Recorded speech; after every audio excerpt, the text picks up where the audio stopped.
أعوذ بالله من الشيطان الرجيم بسم الله الرحمن الرحيم وَلَقَدْ ذَرَأْنَا لِجَهَنَّمَ كَثِيرًا مِنَ الْجِنِّ وَالْإِنسِ لَهُمْ قُلُوبٌ لَا يَفْقَهُونَ بِهَا وَلَهُمْ أَعْيُنٌ لَا يُبْصِرُونَ بِهَا وَلَهُمْ آذَانٌ لَا يَسْمَعُونَ بِهَا أُولَئِكَ كَالْأَنْعَامِ بَلْ هُمْ أَضَلُّ أولئك هم الغافلون۔ تو مطلب یہ ہوا کہ وَلَقَدْ ذَرَأْنَا لِجَهَنَّمَ، ہم نے بہت سے لوگوں کو پیدا کیا ہے اور وہ کرتوت ایسے کرتے ہیں کہ انجام کار وہ جہنم میں جائیں گے۔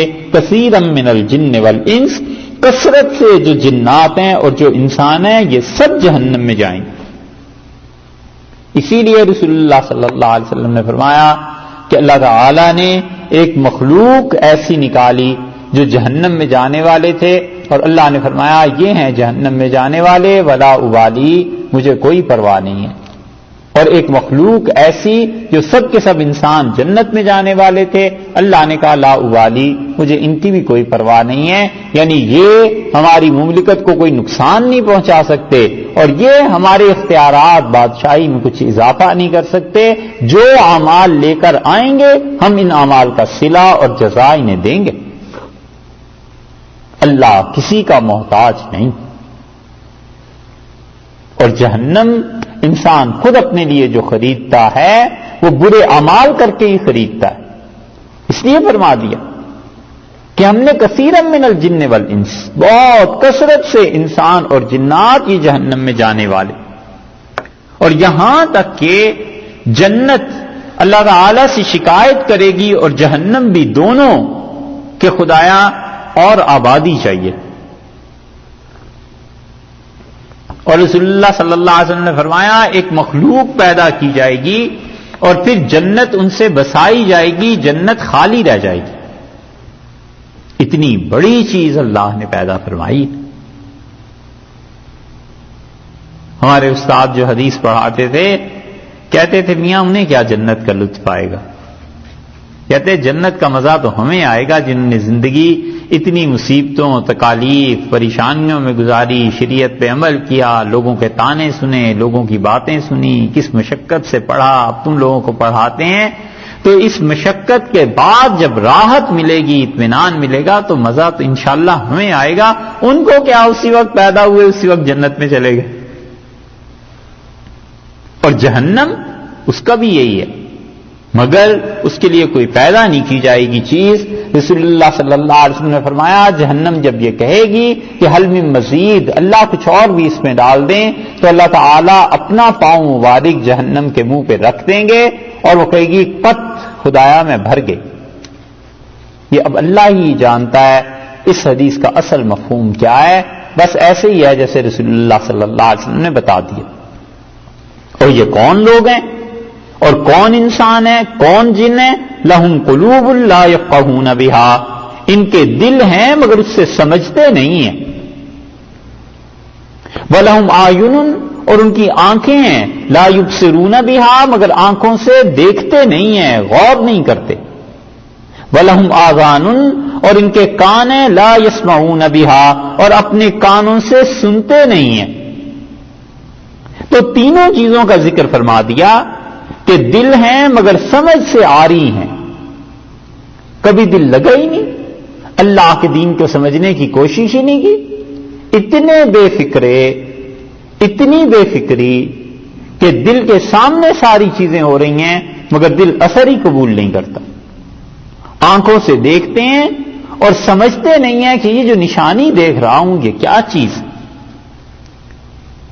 صبح وزیر اعظم اور شام کو جیل کے پیچھے کوٹھڑی میں، یہ سب چیزیں آدمی دیکھتا ہے اور سوچتا نہیں ہے کہ یہ اتنے بڑے انقلاب اور اتنے بڑے احوال کیسے آ جاتے ہیں۔ صبح کو اچھا خاصا پھر رہا تھا، باتیں کر رہا تھا، پورا پروگرام لکھ لیا اور ظہر میں پتہ چلا انتقال ہو گیا۔ یہ سب چیزیں عبرت سیکھنے ہی کی تو ہیں۔ اسی لیے کسی نے کہا دنیا کے متعلق کہ عبرت کی جائے تماشا نہیں ہے. یہ جو دنیا ہے دیکھ کر عبرت حاصل کرنا ہے، تماشا.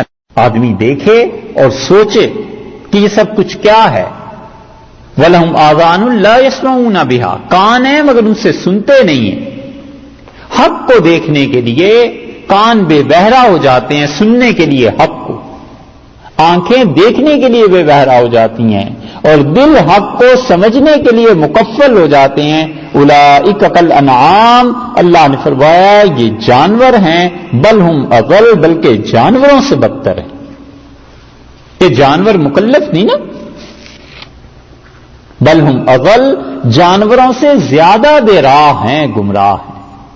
کیونکہ جانور سے تو کسی نے پوچھنا نہیں جیسے اس نے زندگی گزارنی، لیکن انسان ہے، اس کو اپنے اعمال کا جواب نہیں دینا.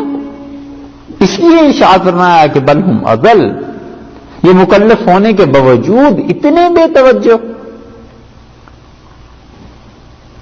اصل خلاصہ اس کا یہ کہ غافل ہیں. اور غافل کیوں ہیں؟ وجہ اس کا کی کیا ہے؟ وجہ اس کی یہ کہ پیچھے گزر چکی دنیا کی حرص اور شہوت اور خواہشات نفس، اور ان خواہشات نفس اور دنیا کی محبت پرستی کے نتیجے میں جو دنیا غالب آ گئی تو اس دنیا نے انہیں جہنم میں پہنچا دیا.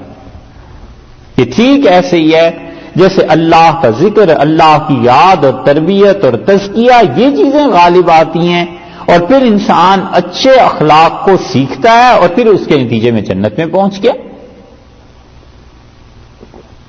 اگرچہ جنت میں جانے کا اصل سبب تو اللہ کا فضل تھا، لیکن انسان جو کچھ کر سکتا ہے وہ یہی چیزیں. جانوروں سے بدتر فرمایا ہے کہ جانور کیا گمراہ ہیں، ان سے بھی زیادہ گمراہ یہ ہیں. کیوں؟ اولئک هم الغافلون، بس یہ لوگ ہیں جو غافل ہیں، خدا کو، اس کے رسول صلی اللہ علیہ وسلم کو گویا کہ پہچانتے ہی نہیں. اور اگر ان کے حکم سیکھیں، فرائض پر عمل کریں، کیوں جانوروں سے بدتر ہو جائیں؟ اور اکثر انسانوں کا حال ایسا ہی ہے کہ جانوروں سے بدتر ہو گئے. نہ اللہ کی تصدیق، نہ اللہ کو کوئی ادب اور احترام، اور نہ ہی رسول اللہ صلی اللہ علیہ وسلم کی تعلیمات پر عمل. یہاں تک کہ اعتراضات خام خواہ کے، حالانکہ انہیں پتہ بھی چل جاتا ہے کہ اب اعتراض کا کوئی موقع نہیں رہا، پھر بھی اس کے باوجود محض دنیا کی ہوس اور حرص اتنی غالب ہوتی ہے کہ اس کے لیے وہ کام کرتے ہیں. اللہ تعالی نے فرمایا فَأُولَئِكَ هُمُ الْخَاسِرُونَ.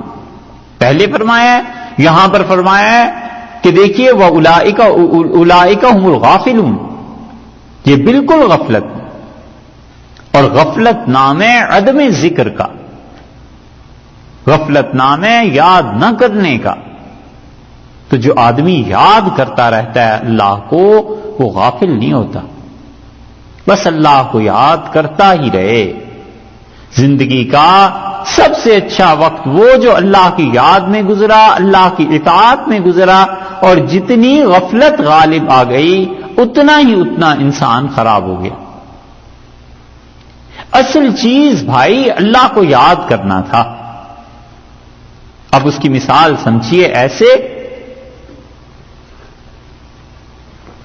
جیسے دنیا میں اللہ تعالی نے ہمیں بھیجا اور کہا کہ مجھے یاد کرو بیٹھ کے یہاں.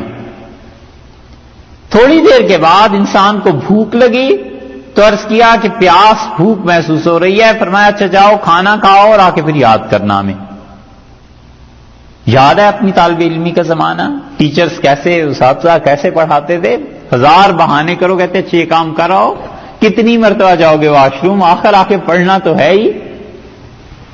تو انسان پھر اللہ کو یاد کرنے لگا، پھر اس سے کہا واش روم جانا ہے، ان کا ہو آؤ آ کے ہمیں یاد کرنا. پھر کہا سردی لگتی ہے، انہوں نے کہا اچھا کپڑے بنا لو پھر آ کے ہمیں یاد کرنا. اچھا نیند آ رہی ہے، اچھا سو جاؤ اٹھ کے پھر ہمیں یاد کرنا. اصل چیز اللہ کی یاد تھی، یہ باقی سب چیزیں تو ضروریات تھیں. کہا ضروریات پوری کرو، ہم منع نہیں کرتے، لیکن دل ادھر ہی لگا رہے کہ یہ ضروریات پوری کر کے پھر ادھر واپس جانا ہے، پھر پڑھنا ہے. یہی چیزیں ہوتی ہیں نا اسٹوڈنٹ لائف میں. جو بچے چھوٹے ہوتے ہیں تو وہ واش روم جائے، کھانا کھائے، ریسیس ہو، کچھ ہو، وہ کہتا ہے ابھی کلاس میں واپس جانا ہے اور یہ پیریڈ ہے. اللہ نے فرمایا اسی طرح ہمیں یاد کرتے رہنا، بس یاد کرو. اور ہوا یہ کہ ہم ایسے نالائق بچے نکلے کہ جا کے واش روم میں ہی بیٹھ گئے کہ بس اسی لیے دنیا میں آئے تھے، اور یاد خدا کی چھوڑ دی. اور جب یہ کہہ کے گئے کہ کھانا کھانا ہے تو جا کے ہوٹل میں ہی بیٹھ گئے، زندگی کھانے میں ہی گزر گئی. جو اصل کام اللہ کی یاد تھا وہ چھوڑ دیا، حالانکہ بھیجا تھا انہوں نے مجھے یاد کرنا. ہمیں تم سے بڑی محبت ہے، تعلق ہے، ہمیں یاد کرتے رہنا. پھر ایک دن ہم تم ملیں گے آپس میں اور ہم تمہارے ساتھ بڑی مہربانی، بڑی عنایات کریں گے. جتنا الٹا وہ بچہ کام کر دیتا ہے نا، ایسے ہی الٹا انسانوں نے بھی کر دیا. ایسے ہی تو نہیں اللہ کہتے یا حسرتن علی العباد، ہائے افسوس بندوں کے حال میں. ایسے ہی تو نہیں اللہ کہتا کہ ما قدر اللہ حق قدرے، لوگوں نے اللہ کی ایسی قدر کی نہیں جیسی اس ذات پاک کی قدر ہونی چاہیے تھی. وہ تمہارے لیے کیا کیا کچھ کرتا ہے اور تم اس کو کیا دیتے ہو. یہ فرمایا ہے اولئک هم الغافلون، یہ جانور ہیں ان سے بھی بدتر کیونکہ یہ غافل ہیں. تو معلوم ہوا کہ غفلت نہ رہے، ذکر رہے تو انسان جانور پنے سے نکل آتا ہے. اور جانور پنے میں رہتا ہے جب تک غافل رہتا ہے.